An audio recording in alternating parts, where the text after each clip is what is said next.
the danger of losing focus. Ito po yung danger minsan sa isang Kristiyano. Pagka nawala siya sa focus, nawala siya sa atensyon, ay maapektuhan din ang kanyang pananampalataya. Because what you focus on affects your faith. What you focus on affects your faith. Ulitin ko, what you focus on affects your faith. Okay? I don't have anything, there's no anything wrong with your dreams, your prayers, your aspirations in your life. Whatever you're dreaming of. Gusto mo magkaroon ng bahay dito sa Cayman, magkaroon ka ng kondo dun sa Pilipinas, 2, 3, anything that you dream of, I don't have anything wrong with it. Pero, there's a big question about it. There's a big danger about it.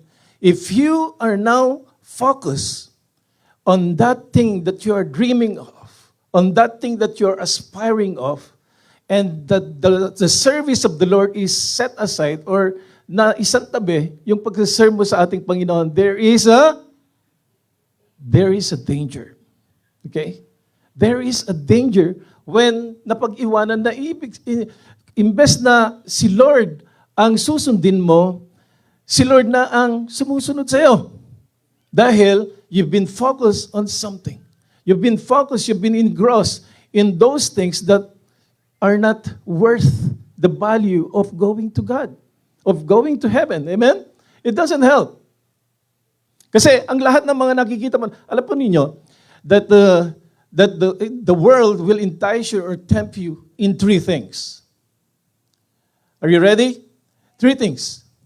That is the lust of the flesh, lust of the eyes, and pride of life. That is the 3 things that this world can offer. Lust of the flesh, those things that gratifies your flesh, your body. Hello? Those things that gratifies your body. Nakakita ka ng sexy or poging matipunong lalaki. You imagine it. And that is to gratify yourself, your desires. Amen? Or nakakita ka ng food, ng cake, kaya pinagbawalan ka ng doktor mo na hindi ka mag-sweet kasi ito na marginal na yung sugar mo. Pero pagka nakakita ka ng sweets, kasaba cake and everything, talagang gustong-gusto because you want to gratify your flesh. Amen? You want to gratify your flesh. Yung mga manginginom noon, sino mga manginginom, mga bisyo natin, di ba? Pagka nakakita ka ng alak, parang gustong-gusto mong uminom. Amen? Naglalaway ka. Nagre-resurrect yung mga happenings mo noon. Hello? Sino pong naka-overcome na po noon? Amen? So, if you want to gratify yourself, you'll just go in, close to that temptation until you're there, kwento-kwento hanggang napapatagay ka na rin. Because you want to gratify your desires, your flesh. And one thing more, you want to gratify your lust of the eyes. Ano po yung ibig sabihin nito? Yung mga nakikita po natin. Yung mga nakikita po natin, material things, those things that you can acquire. Oh. Si kumare, bumili ang gandang kotse, gusto ko rin. Diba? Gusto ko rin yun. Ang lahat na lang gusto mo. Amen? Gusto mo angkinin lahat. Napapatawa kayo. No? Pero, yun yung mga atake ng diablo. And here comes covetousness. You want to covet what those things have. Even positions, right? You want to covet. Nakikita mo kasi successful sila. Material things, riches, wealth, all around. The world can offer that for you. Amen? The world could offer that for you. Those are the 2 things. And the last thing that the world could offer is the pride of life. Ano po yung pride of life? Yung makasarili. Punong-puno. Ako ay magaling. Ako yung dito. O pagka kinorek mo, hindi mo makukorek kasi punong-puno ng sarili. Mayabang. Amen? Mayabang, even the position, the idea of having riches and that position is yun yung inatim niya. Yung gustong-gusto niya, yung position, yung riches, yung influence. That is pride of life. Naging makasarili na, naging mayabang. Tignan mo yung katabi kung mayabang. Hindi naman. Hindi ka naman mayabang. Amen?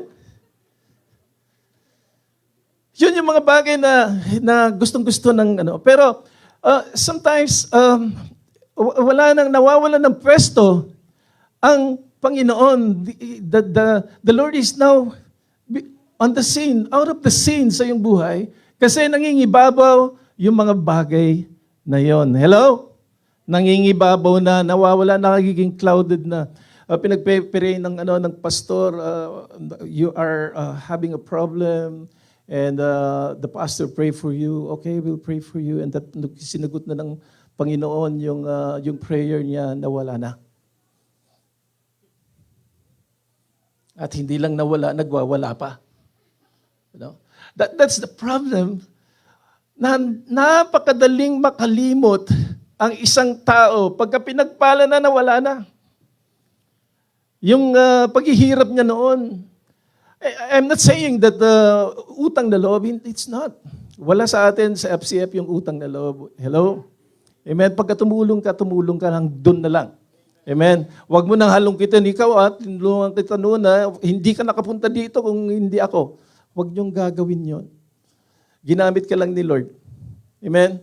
Don't be entitled sa mga ginagawa po natin. Kasi, masasaktan ka lang. Masasaktan ka lang, kapatid. Ang tao ay madaling makalimot. So don't push yourself onto that limit. Amen? Onto that side.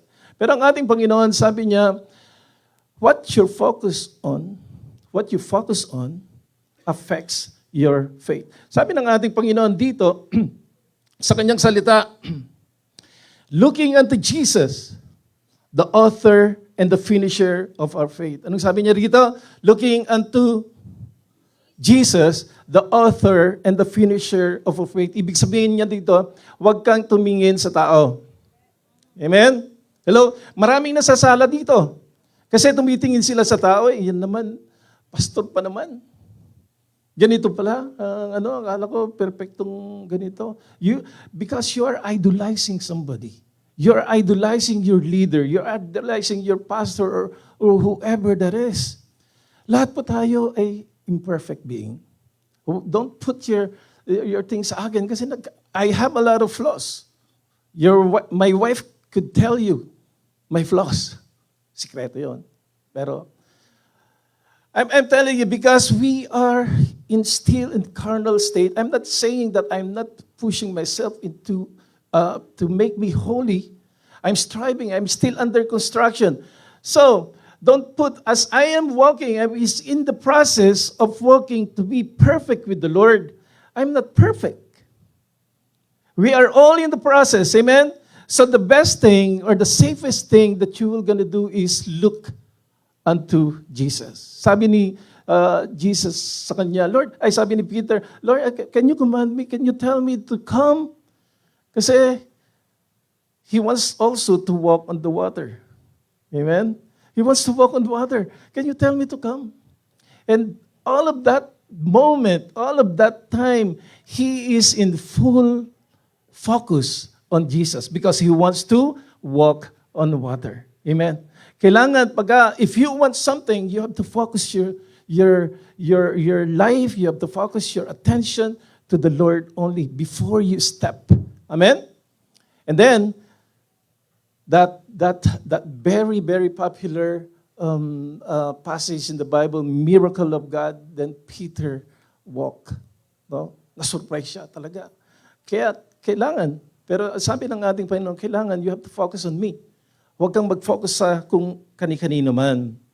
Sabi niya sa Colossians 3 verse 2, set your mind on things above, not on things on earth. Kasi yung mga nakikita mo dito sa mundo, pansamantala lang. Amen? Mawawala rin yan. Mayaman ka man dito, baka pag-aagawan, mag-aaway-away pa yung mga mga nandito sa lupa, pinag-aawayan yung naimpundar mo. Ha? Kailangan mag-impok ka ng kayamanan sa langit. Amen? Mag-impok ka ng kayamanan. Look unto those things that are heavenly. Those things that of God. Those things that of service to God, yun yung kailangan. Amen? Kasi pagka yun ang ginawa mo, sabi niya dun sa seek ye first the kingdom of God and His righteousness, and all these things shall be added to you. Sabihin nga po natin, all. Mapagkakatiwalaan ka ba sa lahat para ibubuhos ni Lord? Kasi minsan hindi niya binubuhos lahat.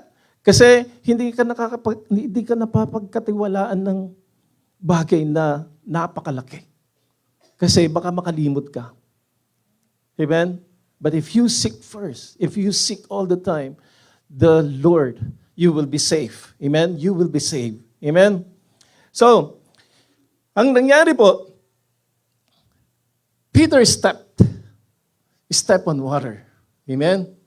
Don't you know that we can never please the Lord without faith? Hindi mo mapiplease ang ating Panginoon if you don't have faith. Kailangan mag-step ka. You have to walk. You have to walk. Sabihin mo nga sa iyong katabi, you have to walk. You have to walk. Hindi ka lang nandoon, magpipray lang ako. Magpipray lang ako, Lord. Magpipray ako. Gutom na gutom ka na, magpipray lang ako, Lord. I'm so, magbasa lang ako ng Bible at mamaya may kakatok na dyan.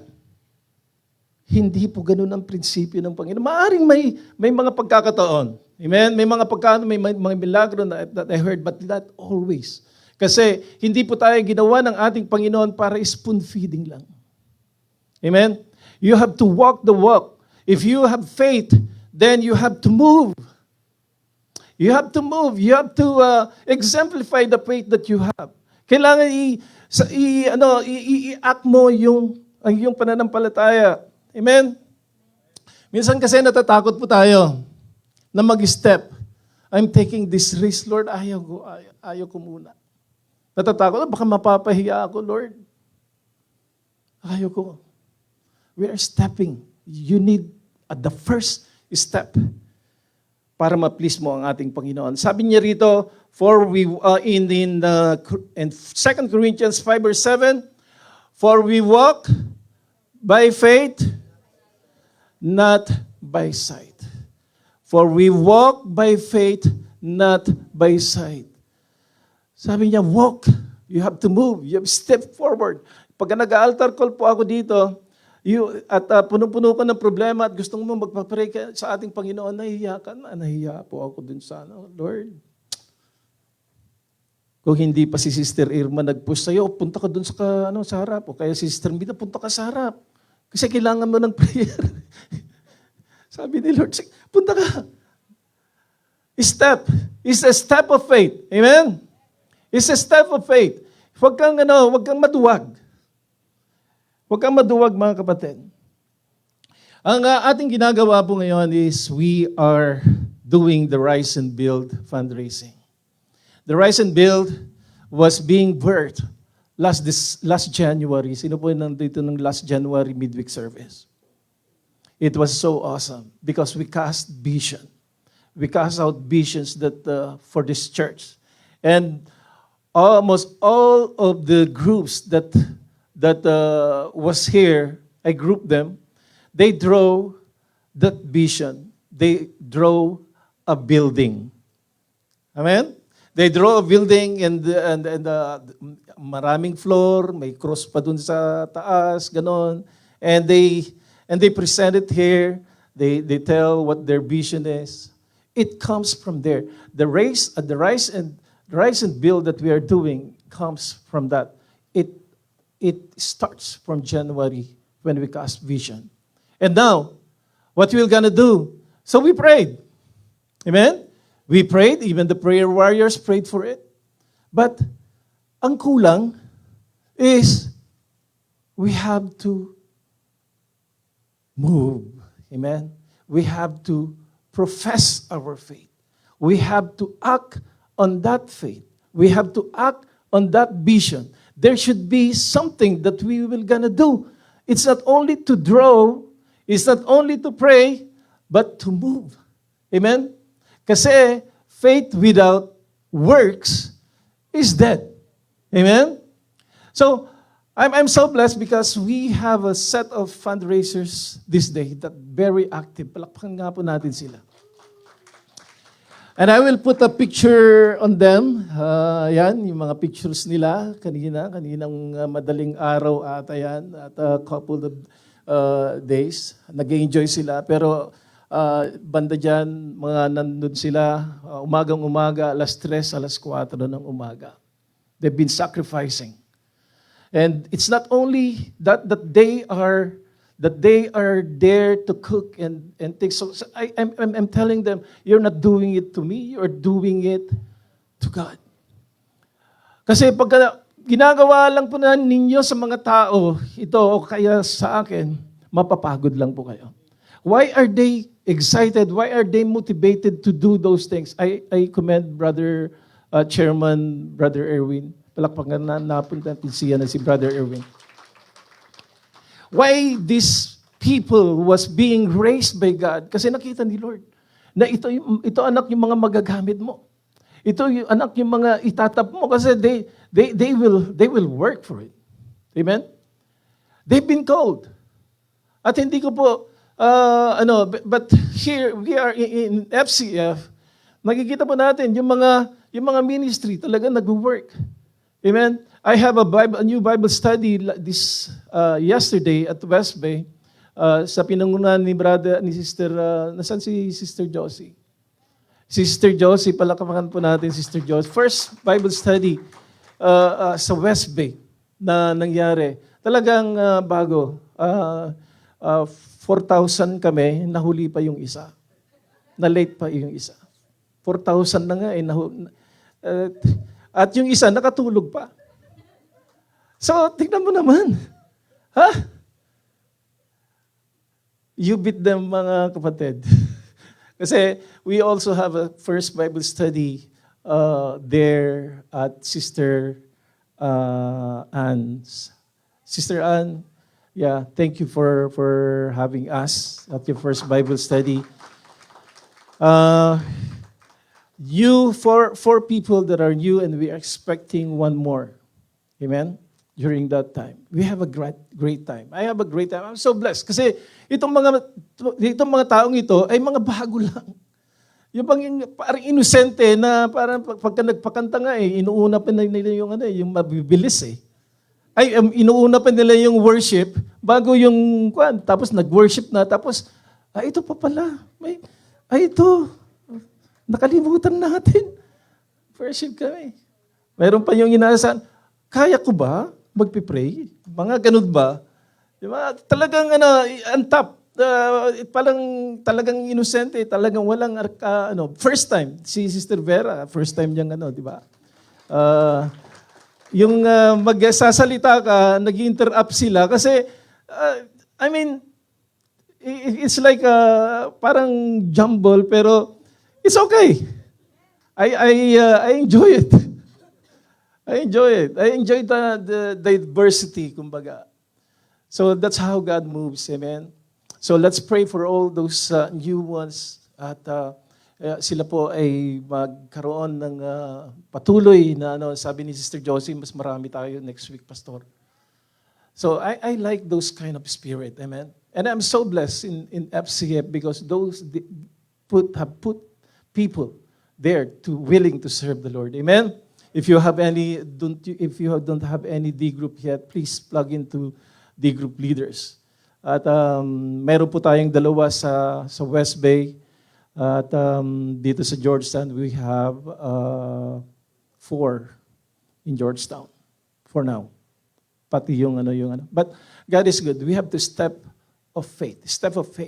Alam po ninyo, yung fundraising, it's overwhelming kasi hindi pa natin na nakakalahati. Actually, if I give you a report, out of 400 blocks, 1 block is $500.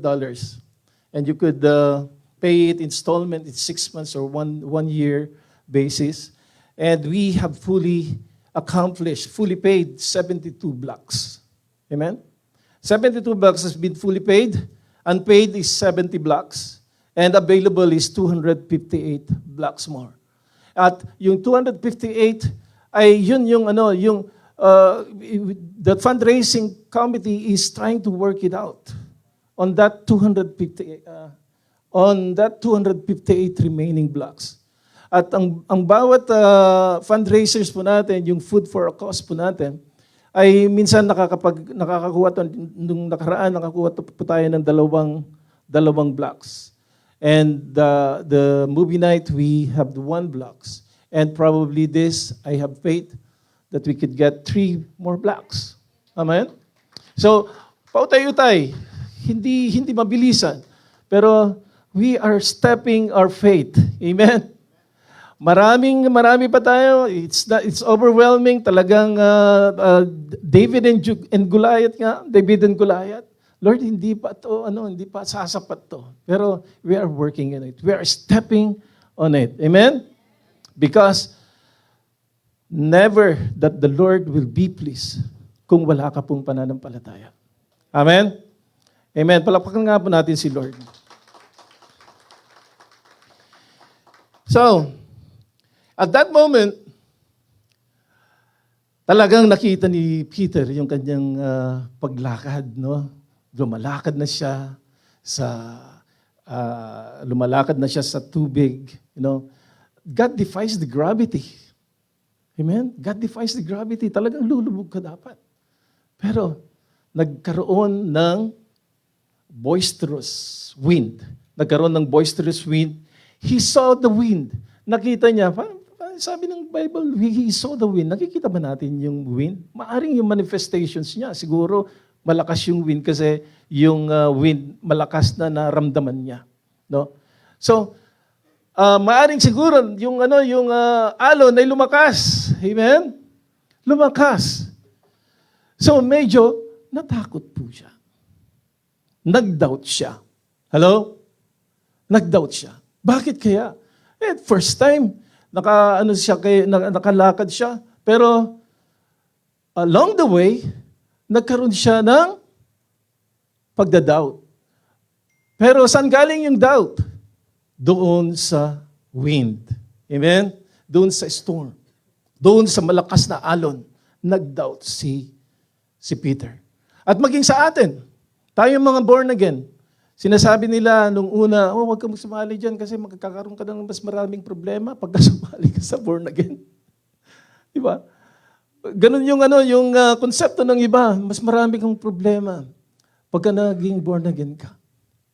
Pero hindi totoo yun.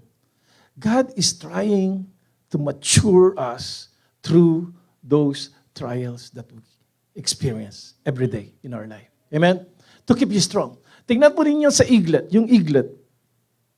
Yung eaglet, yung baby eaglet, talagang grabe, relax siya, nakakatulog siya dahil may cushion yung kanyang hinihigaan, gano'n, spoon feeding, binibigyan siya ng kanyang nanay ng pagkain, morning, afternoon, at midnight, mayroon pa siguro siyang, at night, then mayroon pa siguro siyang snack na mga uod and everything. Ang ganda ng kanyang buhay. Amen? As we sail, si Peter, napakaganda kasi nagbuwak siya eh. Nagre-relax siya. Kampanting-kampante siya. Pero here comes, bilang isang Kristiyano, nagkaroon ka ng, habang naglalakad ka sa ating Panginoon, nakakaranas ka ng pagsubok. Sino pong nakaranas ng pagsubok? Sino pang hindi pa nakaranas ng pagsubok dito? Ayan. Kakaintindihan tayo, nakaranas tayo lahat ng pagsubok. Bakit kaya, Lord? Hey, nagsiserve naman na ako sa iyo. Bakit? Akala ko ba? Ang Kristiyano, wala nang problema. Better process na lang sana. Kasi nagsiserve na ako sa iyo. I'm satisfying you. I'm putting you first. Di po ba? Ganun yung nandoon sa ating isipan minsan. Parang nagkulang sa iyo ng ating Panginoon. O kaya hindi ka na niya mahal. Pero hindi. God, in our small mind, we equate those things na parang pinaparusaan na ata ako ni Lord. Di ba? Bakit kaya pinaparusahan ako ni Lord? The baby eaglet become bigger and bigger. And then, yung kanyang nanay, nakikita niya, medyo lumalaki na ang aking anak. Teka nga, sabi niya, tinatanggal niya yung mga cushion, yung mga hay dun sa ibabaw, at ini-expose na niya yung mga stick. Amen? So nagtataka naman yung kanyang, yung eaglet. Sabi niya, bakit kaya tinatanggal ng aking nanay yung hindi na ako tuloy makatulog. Sabi niya, at maselan na niya akong binibigyan ng pagkain. Bakit kaya? At habang tumatagal, yung kanyang nanay, tinatanggal na niya yung stick, expose na niya yung mga thorns, yung mga, yung Tagalog, tinik. Ini-expose na niya yung tinik. Nako, pinaparusahan na ako ng nanay ko, gusto na niya akong patayin. At pinupush na ng nanay siya at gusto na niyang lumipad, itapon dun sa kinalalagyan niya. Sabi niya, gusto na talaga akong patayin ng aking nanay. At then, when he shoved it out, at yun nga, nakita niya yung kanyang sarili, nung pinakpak niya, ay, makakalipat pala ako. Amen? Makakalipat pala ako. And then, at the few attempt, sinagip ng kanyang nanay, nilagay niya dun sa dati niyang kinalalagyan. At in the third attempt, nakita niya, he is flying. Amen? He is flying. Ganyan ang pag-mature ng ating Panginoon sa atin. Hindi tayo yung pinapabayaan, pinaparusahan dahil because you fail Him and that the Lord is so tyrant, is so brutal that He is trying to kill you. He's not. Amen? It's for your good. Sabihin mo sa iyong katabi, it's for your good.